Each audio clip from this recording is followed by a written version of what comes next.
may ginagawang ano siya, bridge, si Ayala.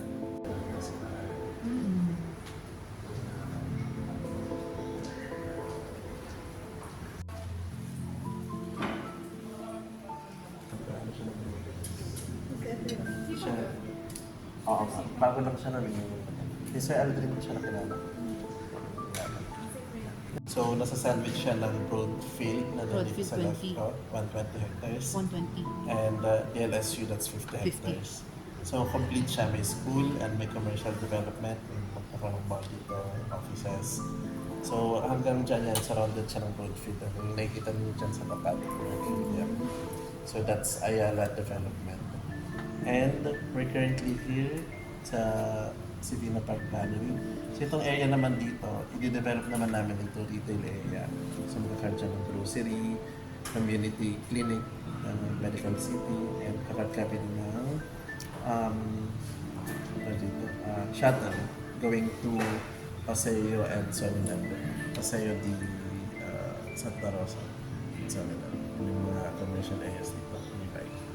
So, these 4 blocks, ito yung mga commercial lots na binabenta namin before. Kaso na-sold out to agad, even before na siya ma-launch. So, Sivina Park Apat lang Arcades. And that's 2,500 square meter plots. Yan.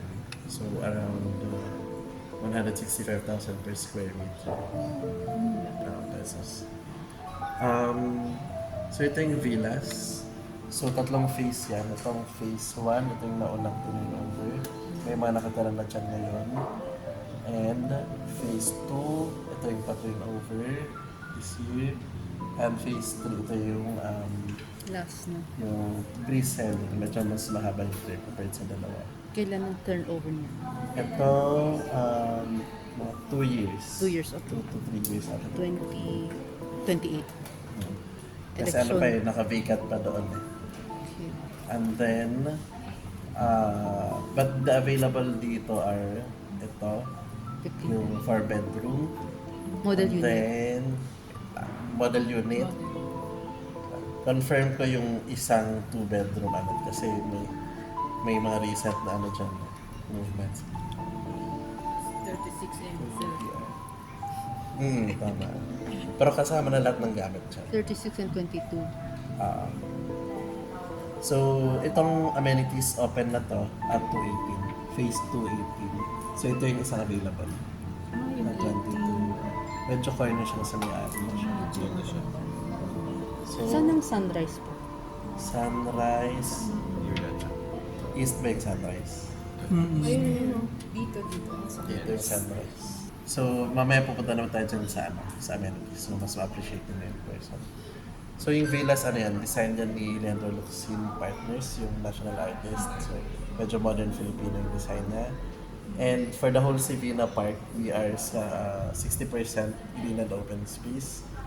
So, medyo paliwala siya, maraming greens. And then, wala na rin mga poste-poste sa loob ng development kasi at underground na siya. And we have this Pota J Gardens. Meron dyan sa roof deck. Instead of ornamental plants, yung mga nakatanim dyan are vegetables and herbs. They can be sold at cost sa mga unit owners. Property management pa rin naman mga mamaya ma-appreciate yung magandaan natin. So, apartments naman, they don't need to share with the amenities. They have their own here sa gitna. And then, yung latest update is para hindi na itutuloy itong 5th tower. So, may additional open space siya. So, may 4 na lang siya. The 5th yung nasa gitna. Pero hindi na itutuloy eh. So, may 4 na lang. Tower 3 and 4 na lang.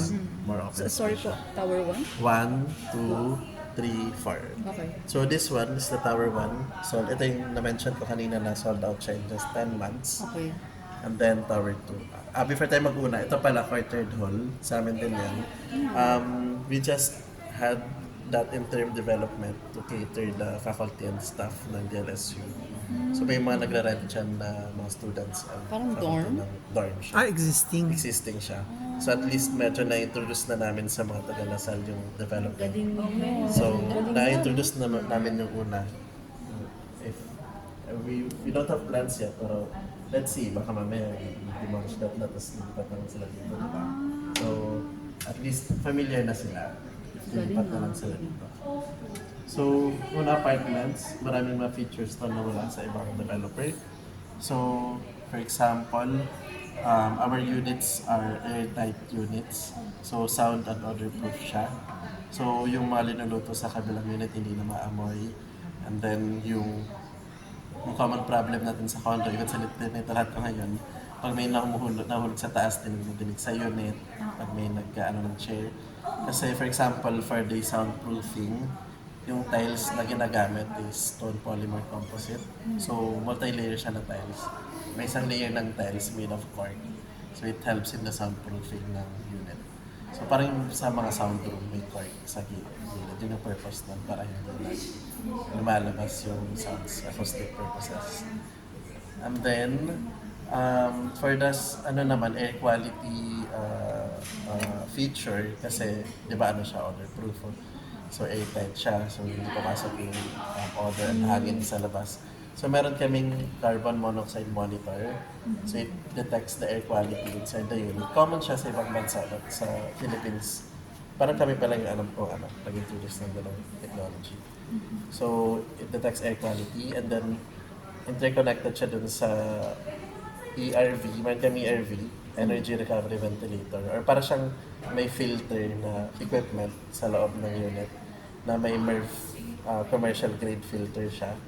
So it detects the pathogen, yung mga bad pollutants sa air. So inhale niya yung hangin sa labas, tapos i-filter dun sa loob ng equipment na yan, ERV. Saka siya Is it here, that equipment? hindi naman siya super laki, but per floor siya per floor. naka Anong tawag doon? ERV, Energy Recovery Ventilator. It helps also in maintaining the humidity inside the unit. Kasi pag sobrang humid yung unit, doon nagkakaroon ng mods. So, mas healthy yung talaga. Yung humid, nakakontrol niya. Parang aircon na din yung ERV. May siya separate unit pa. Parang humidifier siguro, no? Hindi, yung humidifier kasi yung may bumbunga. Mas nag-a-add siya ng limit. Ito naman, pinakontrol na. More purifier. Air purifier. Pero separate Purifier. aircon units Nasa per Meron din aircon.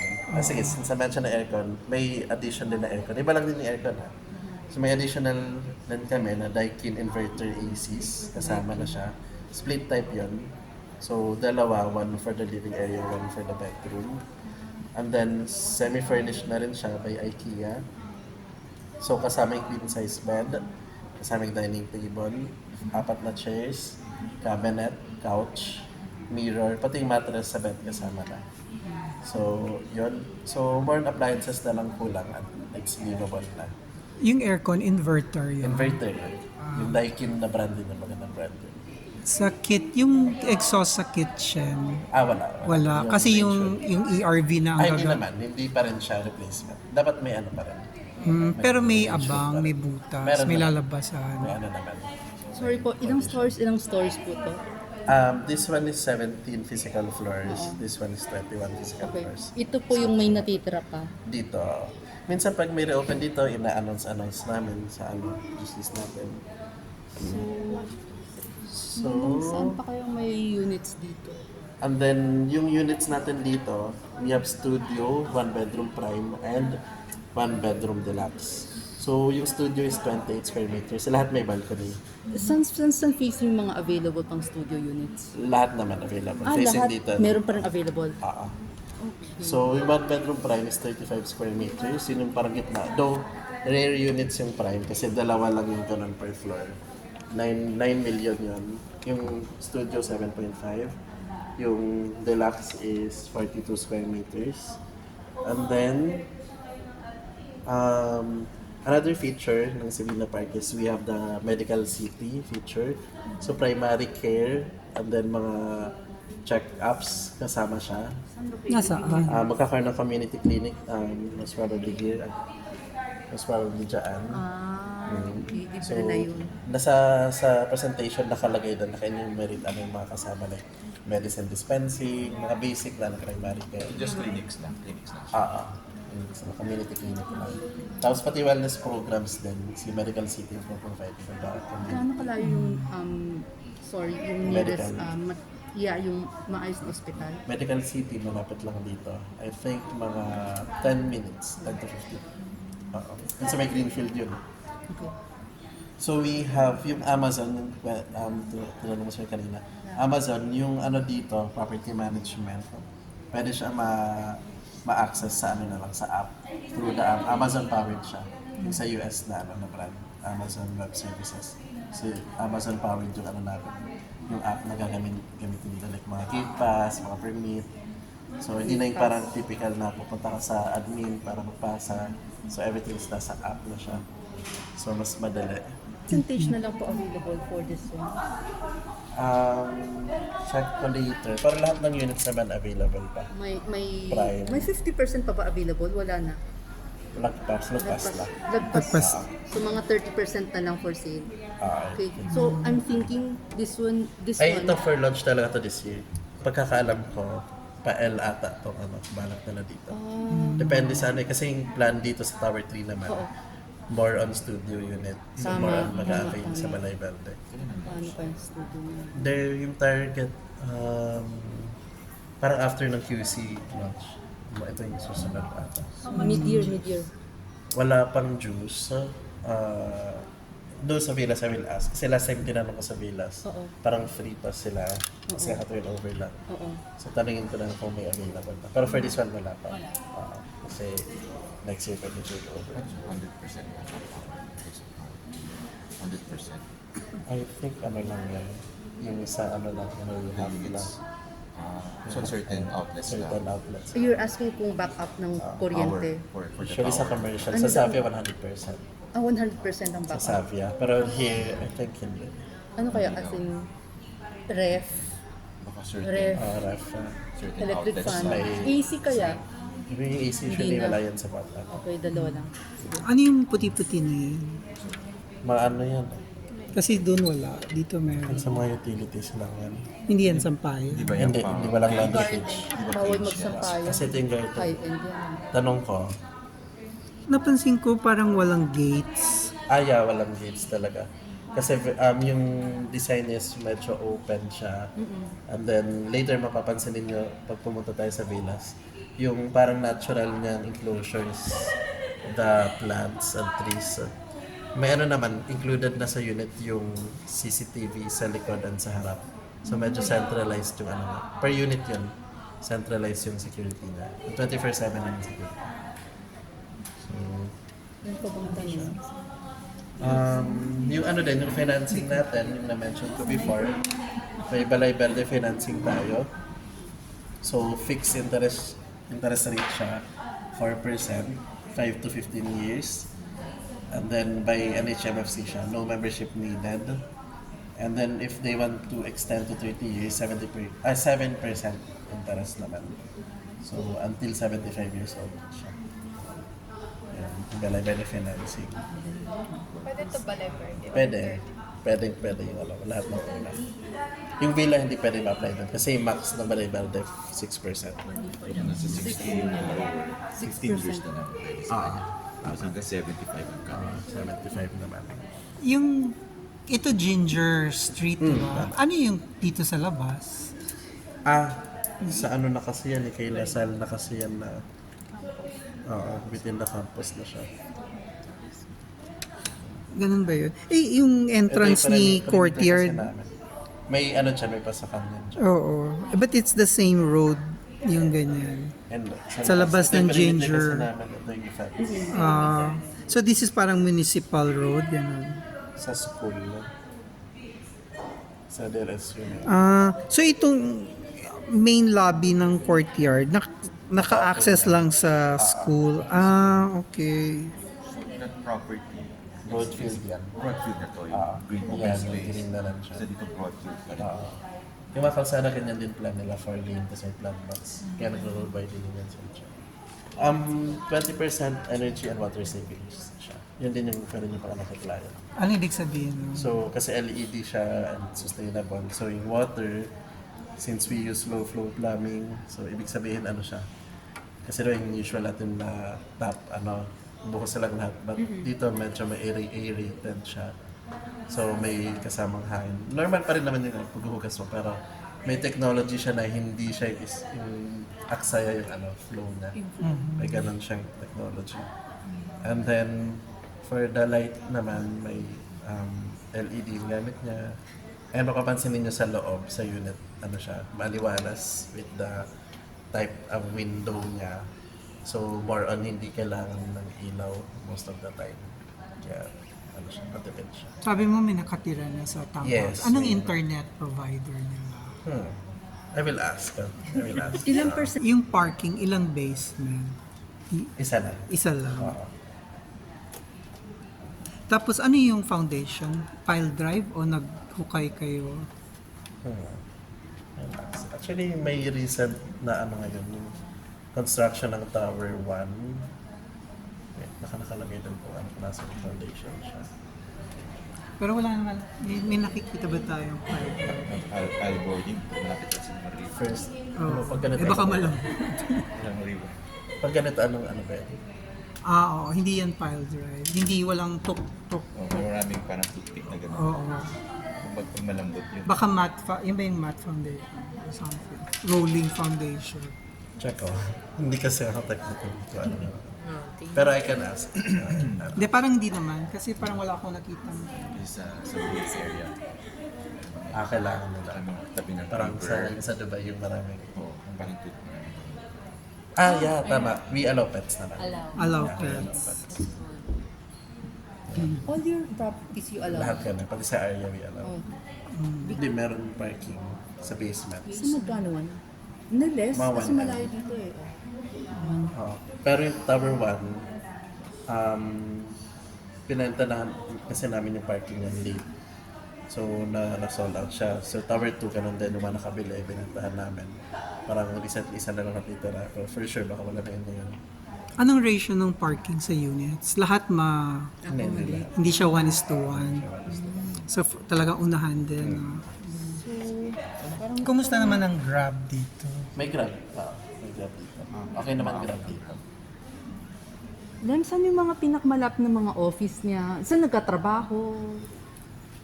Or puro estudyante lang ang target niyo? Halo-halo naman. Hindi yung for estudyante. Kasi may broadfield. And may Doon na, no? Okay. May mga din. Yung mga parang warehouse na yan, saan ang entrance nila? Sa kabila pa. Sa kabila. Parang hindi dito. Hindi dito sa atin. Parang. Combining. Oo, pero may additional fees siya. Para 15%. Kaya gusto nila ako.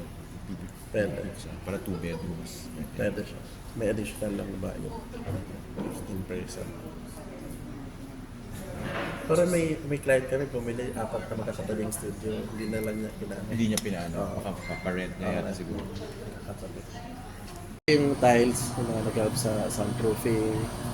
Which one? Ito, stone polymer composite. So yan, papinatungan pa yan. Hindi yan na mismo yan. Aha. Yan yung tiles. Saan yung sabi mo kaninang cork? Nasa compressed kasi at nasa gitna yan. Nasa gitna niya. Okay. Number 2, ito yung ceramic tiles for balcony. Ito engineered stone countertop. Ceramic tiles ito. Ito kasi Tower 1 layout to. Nung Tower 1 layout, 40 lang siya. So sa Tower 2, linakihan namin, ginawa namin 42.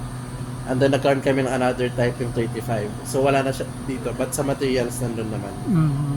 Yung naging changes lang na major, yung washing machine, nasa loob na siya ng toilet and bath. Sa Tower 2. Okay. Para same pa rin naman yung mga inclusions. So this is the next phase for the Pinas.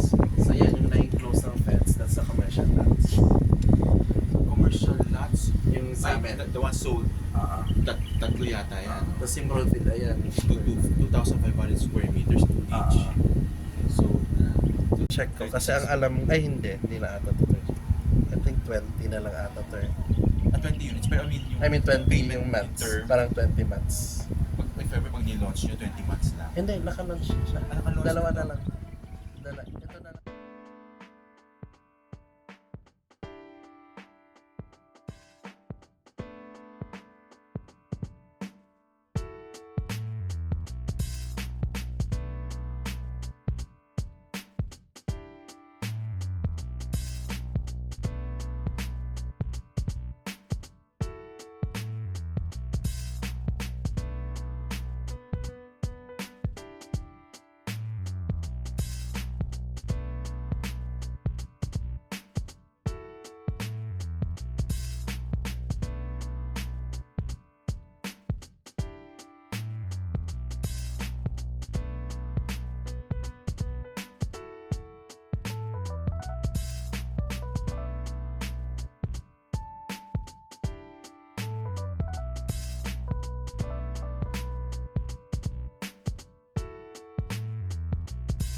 makakalimutan, no?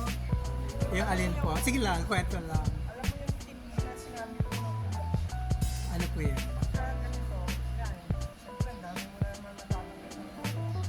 Pag uwi mo, sinata mo na.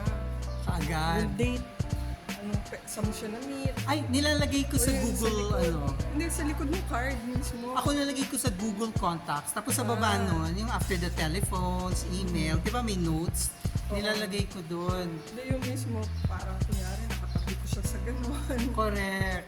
Kasi hindi ko na maalala talaga. In fact, papapicture ako kasi ilalagay ko sa Google Contacts yung picture mo. Picture tayo, ate.